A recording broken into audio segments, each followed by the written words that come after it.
Have you ever found yourself staring at the ceiling in the middle of the night, asking, why was I born into this family? Why did I have to endure the screaming, the rejection, the criticism that cut deeper than any wound? You might have grown up feeling like an outsider in your own home, surrounded by people who were supposed to love you but instead tore you down. Maybe you were made to feel like you were never enough, no matter how hard you tried. Or worse, maybe you were ignored completely, left wondering if you even mattered. The pain of growing up in a toxic family can feel like a life sentence, trapping you in bitterness, anger, or even shame. But what if I told you there's more to the story?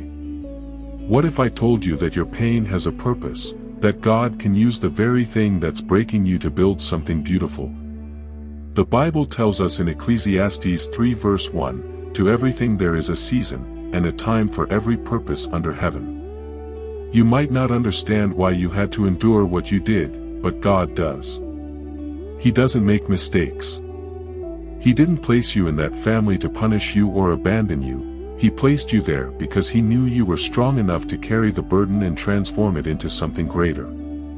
You see, God doesn't waste pain. Every tear you've cried, every moment you felt alone, every prayer you whispered in desperation, it all matters to Him. Psalm 56 verse 8 says, "You keep track of all my sorrows. You have collected all my tears in your bottle. You have recorded each one in your book." God has seen every moment of your suffering, and He's preparing to use it for something far beyond what you can imagine. Think about Joseph's story in the Bible. He was betrayed by his own brothers, thrown into a pit, and sold into slavery. Imagine how he must have felt, abandoned by the very people who were supposed to love him. Yet even in the pit, even in the prison, God was working behind the scenes. By the time Joseph's story was finished, he had gone from being a forgotten prisoner to the second most powerful man in Egypt. And when he finally faced his brothers, he didn't seek revenge.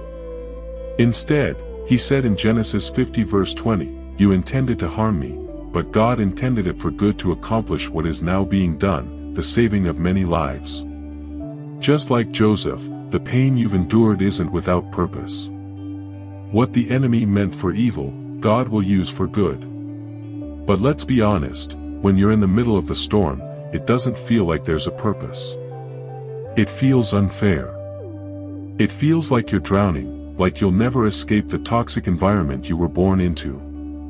Maybe you've told yourself, "This is just who I am. I'll never be anything more than the hurt they caused me." But let me remind you of something powerful. Your family may have given you their pain, but God has given you His promise. In Jeremiah 29 verse 11, God declares, "For I know the plans I have for you, plans to prosper you and not to harm you, plans to give you hope and a future." Your family's dysfunction doesn't define you. God does. You were born into that family for a reason.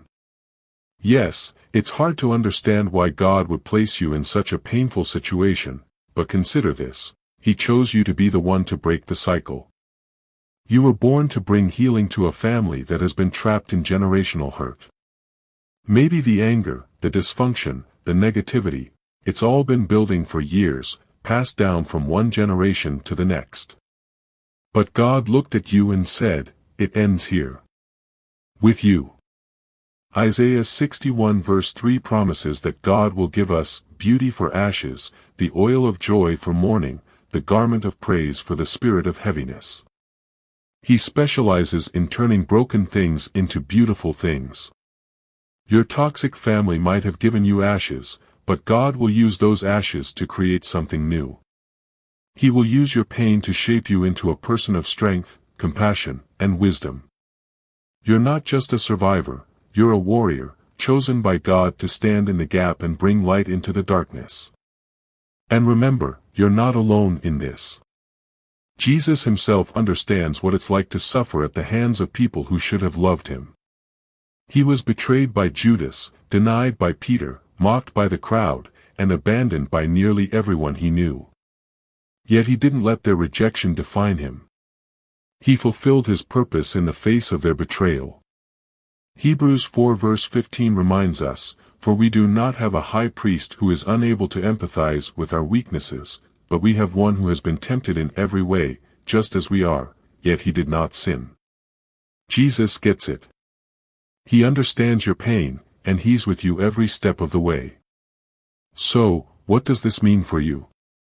It means that no matter how broken your family is, no matter how much pain you've endured, God has a plan for your life. He's going to use the very thing that tried to destroy you to launch you into your purpose. Romans 8 verse 28 assures us, "And we know that in all things God works for the good of those who love him, who have been called according to his purpose." Even this, your toxic family, your pain, your heartbreak, God is working it for your good. You might not see it now, but one day, you'll look back and realize that the very thing you thought would break you was the thing that built you. The yelling, the rejection, the loneliness, it taught you resilience. It taught you what love is supposed to look like. It gave you the strength to fight for a better future, not just for yourself but for the generations that will come after you. So, the next time you wonder, why me? Why was I born into this toxic family? Remember this, you were born there because God has a plan for you. You were born to be a light in the darkness, a source of hope in a hopeless place. You were born to break the chains of dysfunction and create a new legacy, one of love, faith, and healing. Your family's pain may have shaped you, but it doesn't have to define you. Let God use it to transform you into the person you were always meant to be. You're not a victim of your circumstances. You're a victor through Christ.